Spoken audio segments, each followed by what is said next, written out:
guys, what's up? It's me, I'm Stricken from NicoClub.com. Today we're going to be working on the 2008 Nissan Rogue. We're going to be checking out the front brake pads and seeing if they need to be replaced or not. Alright, so hang tight and I'll see you down below. Alright, we're going to start off by removing the wheel to expose the braking area.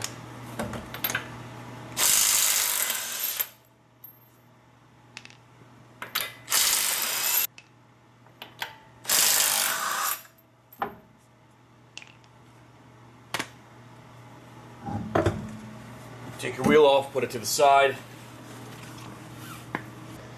Here's your caliper, your rotor, and your pads are inside. So let's get the caliper off. Alright, you're going to have two bolts you're going to need to remove.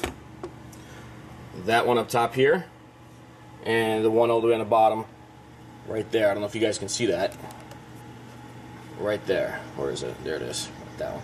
Basically the ones with these two little rubber scrunchies. I'm using a 14 socket.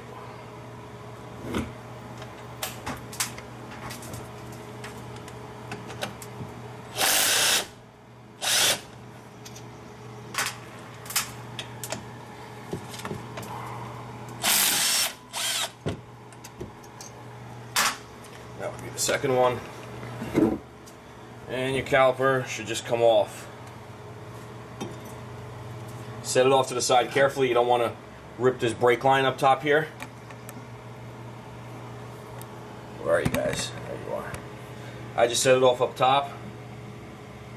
And you can begin to use your flathead to remove the pads. Just shimmy them out. This should come out. If not, mine are pretty much shot. As you can see, this is the air groove. When you check your pads, you want to get rid of that dust in there. It cakes up, prevents the pad from being able to cool itself. But you can tell between this surface area and the actual backing, there is very little space here. So this pad's done. Definitely time to replace them.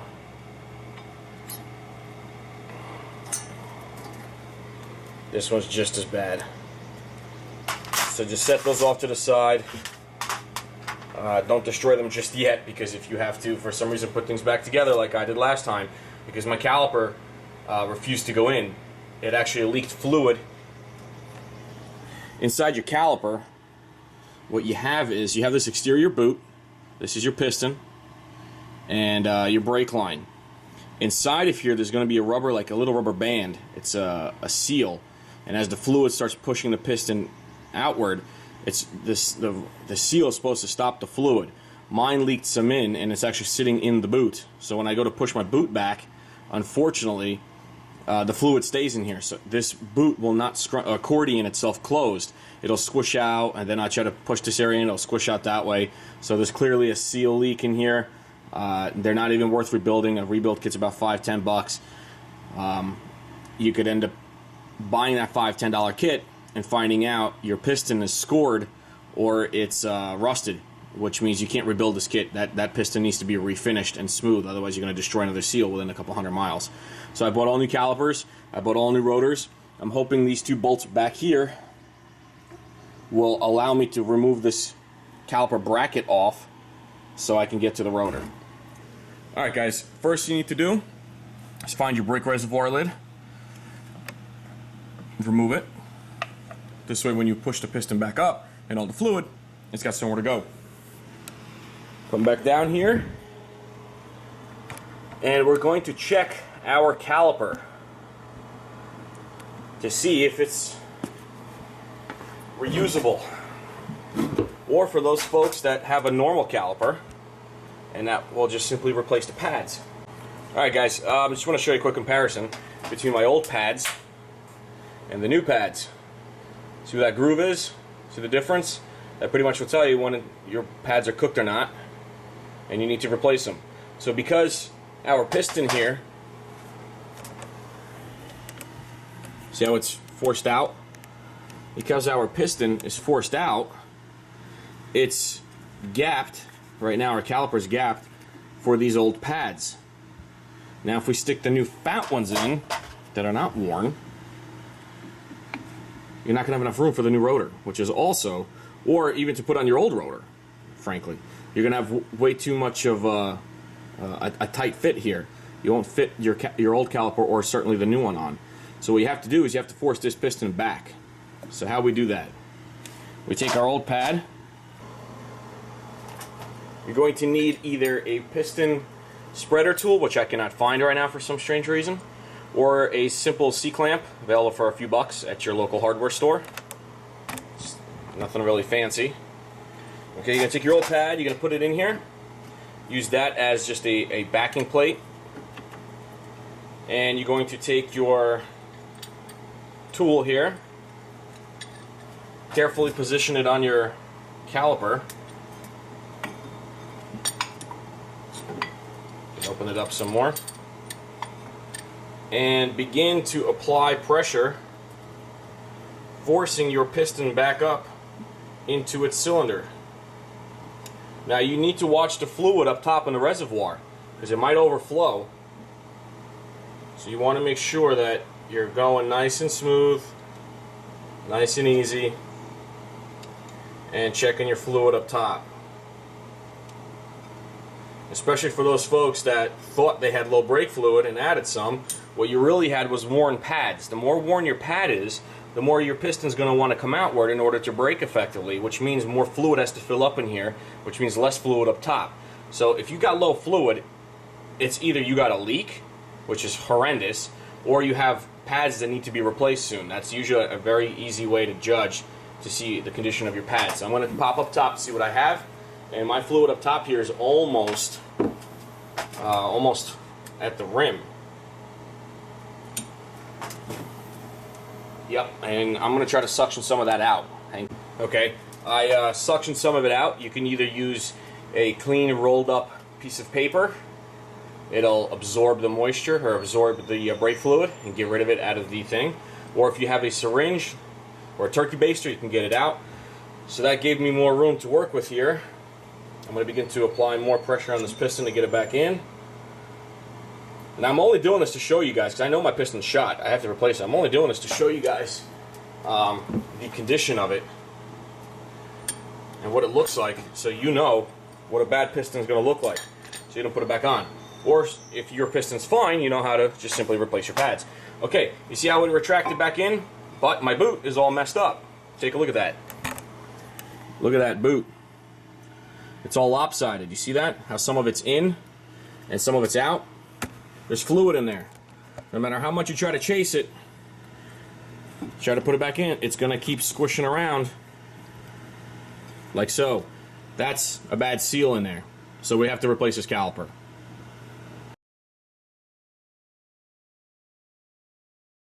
Alrighty, for those folks who will be replacing their rotors, I'm going to try and remove mine. I'm hoping mine is not seized, stuck. You're going to be removing this giant bolt back here and this other giant bolt back here. That is your caliper mount. Let's see how far we can get with this. Alright guys, we are using a number 19 socket on those giant bolts back there. I highly suggest having an impact wrench, an electric one, an air one, or at the very least a breaker bar of some form to give you that leverage, because these bolts are known to be a total pain to get off. I'm hoping mine does not give me trouble. I really do. So let's see what we got.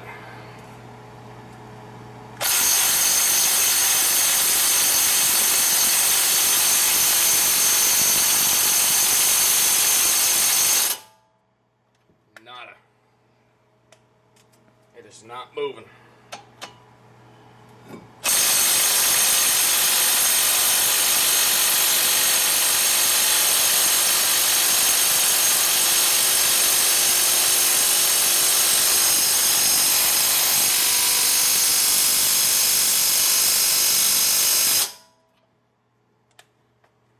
Like I suspected, not a thing out of this one. Let's try the lower one first before we go to plan B.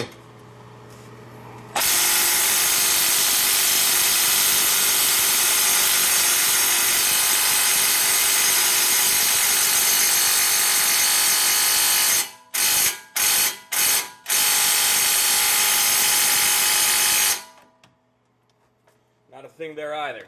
Okay, so we're probably going to need some penetrating oil. Hang tight. Alright guys, we're going to try a little bit of WD-40. Let it sit in there.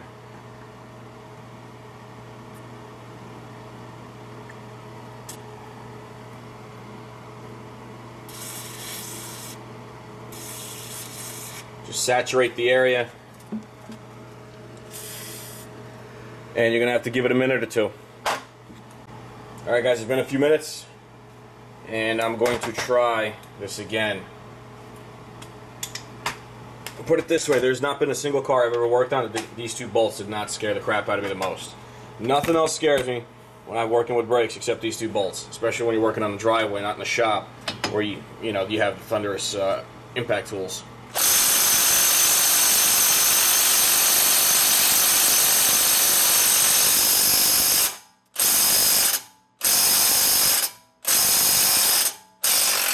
Yeah, baby.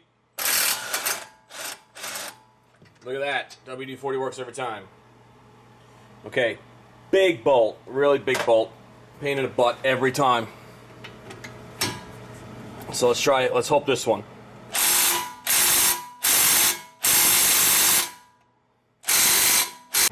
Hey guys, while I just spray this down with WD-40, that big bolt. I'm not endorsed by Milwaukee or anything. I don't care which company you buy, as long as you look at the foot-pounds of torque. Impact wrenches like this have been an absolute godsend.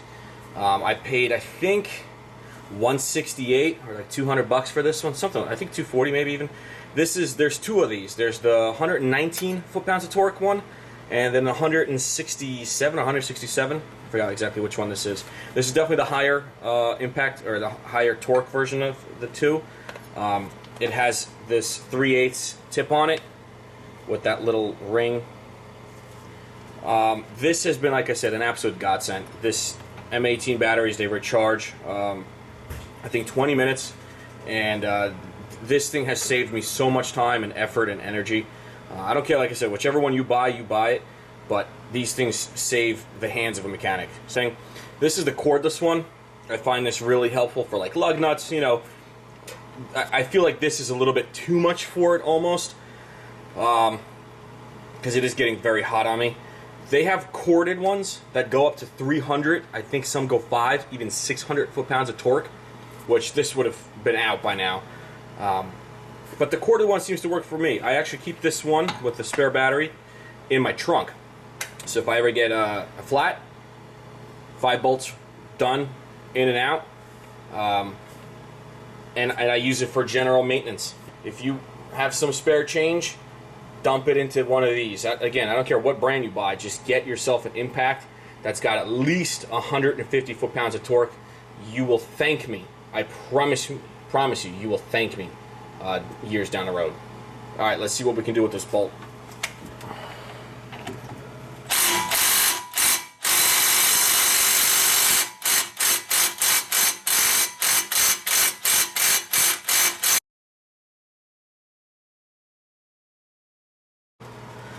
Alrighty guys, after some bashing of the mallet, going this way to tighten it, that way really hard to loosen it, let's see what that's given us.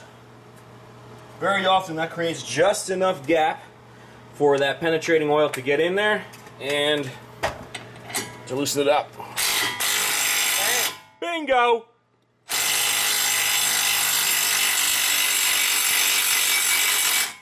Watch your feet and everything, because this wants to come off all of a sudden. Alright, just push into your drill. There's your caliper mount. Thankfully off. That nasty bolt. Thankfully off as well. And pretty much from all this vibration, your rotor is going to want to come right off. And there's your hub. Your old rotor.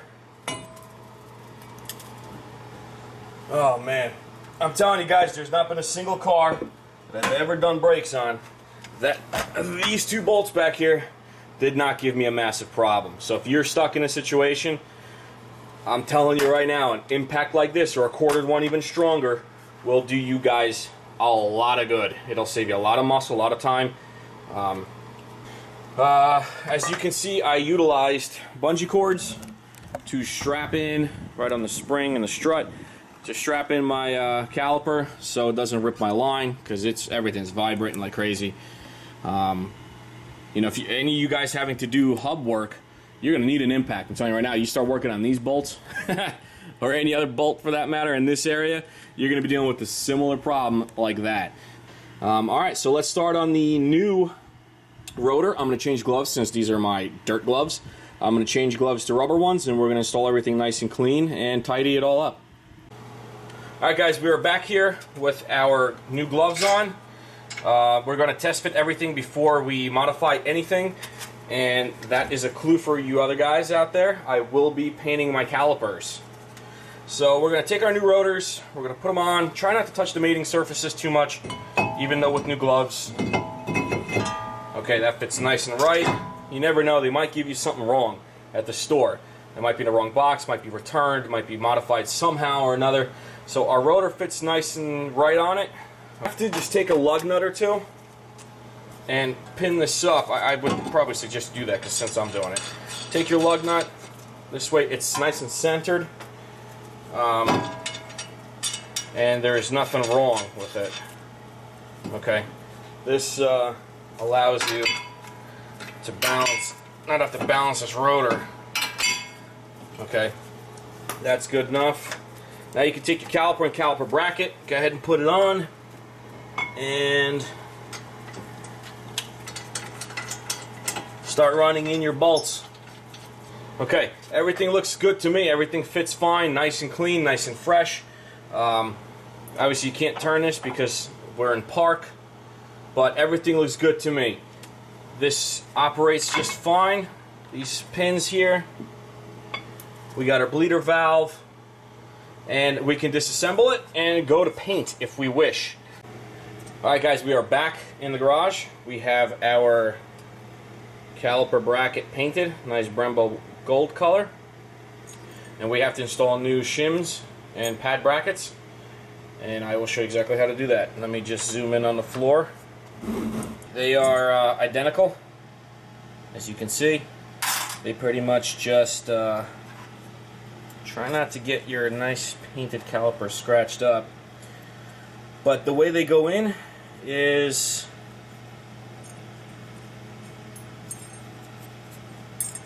like that. You just gotta press them in there.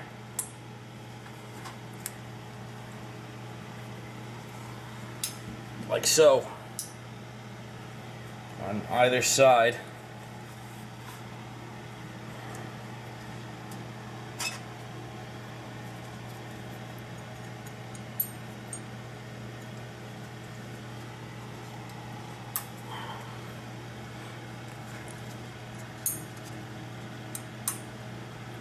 There you go. They are now installed. We're going to install our caliper bracket with our old big pain in the butt bolts.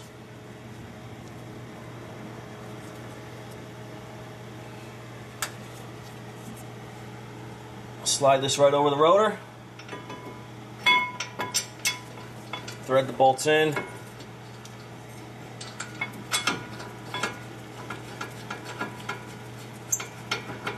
That one is in. Take our second big bolt, like that, and put it in.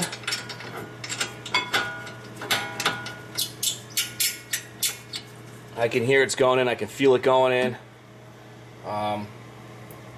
Remember, always hand tighten everything first. According to the field service manual, it states 84.5 pounds of torque on those gigantic bolts. So this is where your torque wrench will come in, dial it in. Personally, what I'm going to do is I'm going to drive them in, because they're still not in all the way. I'm going to drive them in with my torque wrench, or with, I'm sorry, my impact wrench, like I stated.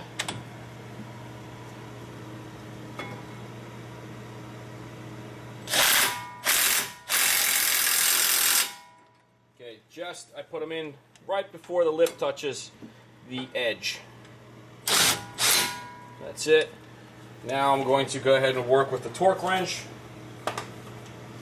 to dial in the correct spec.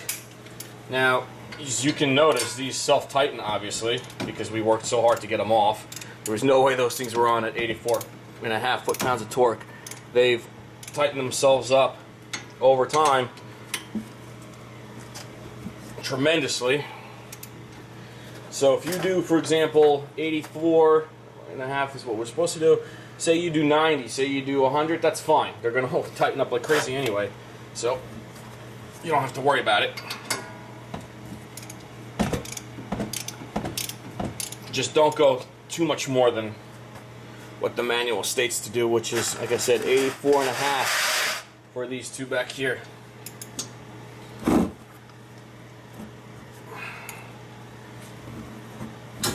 Okay, that's one.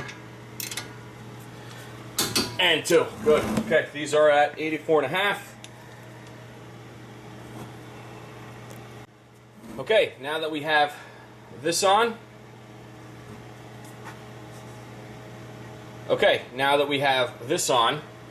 we can swap our calipers. This can get a little tricky because we're going to leak fluid. So you want to cover up what you just painted with, say, a garbage bag.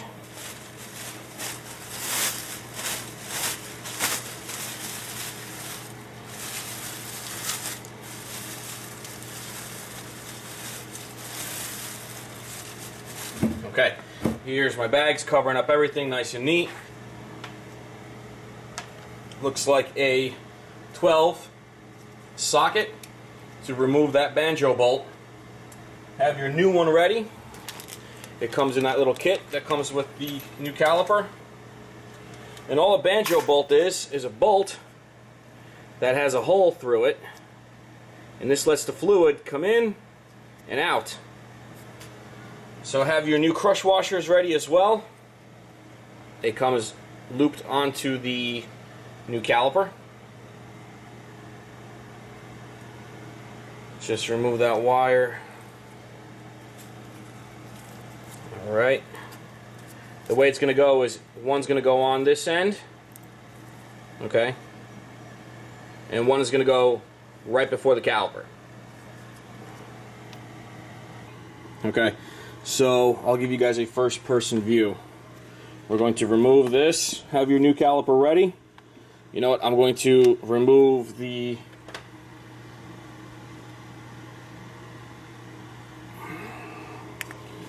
You're going to have to remove this little cap here. This prevents dirt from getting in and destroying your new caliper. Just have the new caliper sitting on your lap here. So be ready in order to do a quick swap. Okay.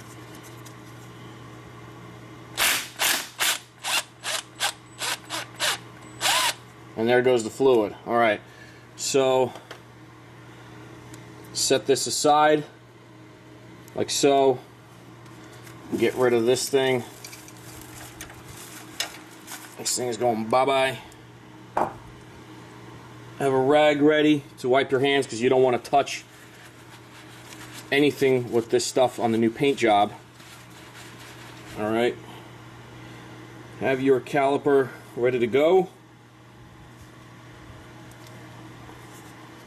Hang that for yourself so it doesn't fall. Okay, like so. Remove the old banjo bolt and washers. You see how it's starting to drip. Take your new banjo bolt, put it in here with the washer between them.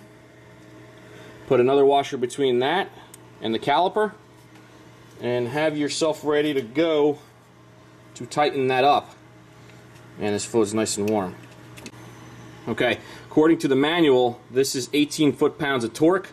I just did mine off camera because it was leaking and I wanted to secure my paint job. Okay, so our next step is to add the brake pads. Brake pads Look like that. I already added the shims to the back of them. They're just a little sticky. And we're going to slide them in. But prior to that, I always like to do this. I add Caliper Lube to all the contact points. It's a couple dollars worth of grease. That is safe to use on brakes. And what that does is it prevents things from making all kinds of noise. It's sealed. Take the cap, puncture it, and there it goes. So what I like to do is, with very clean hands, I will add a tiny bit right there. It's one spot. And no dribbling of anything, please. If it's clumpy, it's got to be mushed down, otherwise it'll run. This ensures they go in nice and smooth and they stay operationally smooth. Do not touch the braking surface with this. Same thing on the other side.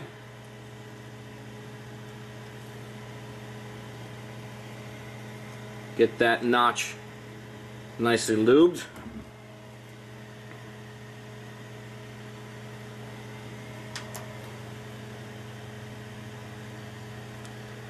This will prevent them from seizing in a certain place, which is bad. Okay, see how nothing's running? Nothing's clumpy? Next step is the back of the pad. Get it nice and lubed, like so. Just a little bit is enough. This will prevent the pad from sticking to the caliper. Okay? Take your pad and slide it into place carefully.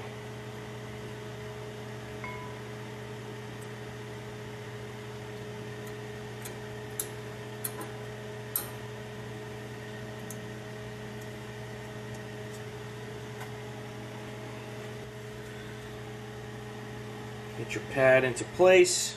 It might take a little finagling. There it goes. That pad is in place now. You're going to do the same thing to the back pad, like so.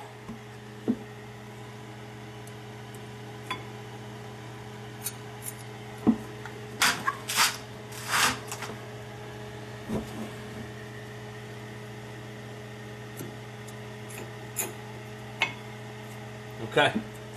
You will notice if it's done wrong, your pads will be unevenly sticking out. If it's done right, your pads should be flush with the rotor. Okay? That's how you know it's right or wrong.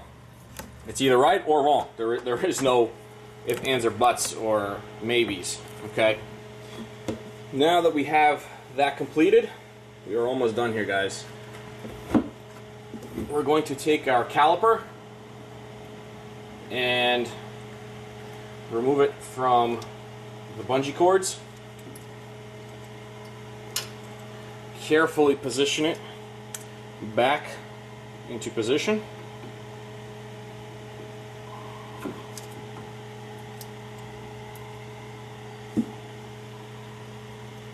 Okay, we're going to take our slider pin bolts, hand thread them in, making sure they go in just right.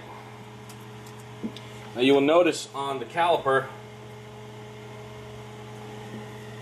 there's a flat section right there. Make sure to line up the flat section of the slider pin to the flat section of that. Then take your 14 socket and begin to thread that bolt in. Not too tight, because you still got the other one to put in. You don't want to set them off on strange angles.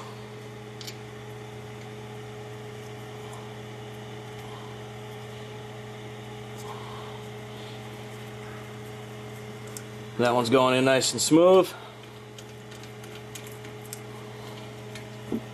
And the manual requires these to be 43 foot-pounds of torque.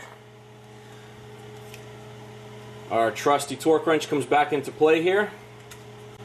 Okay, we have the required 43.2, or you can just do 43 or 44, whichever suits you. Just work that torque wrench in there so you get your click. Done. That one's done. Okay, let's do the bottom one now.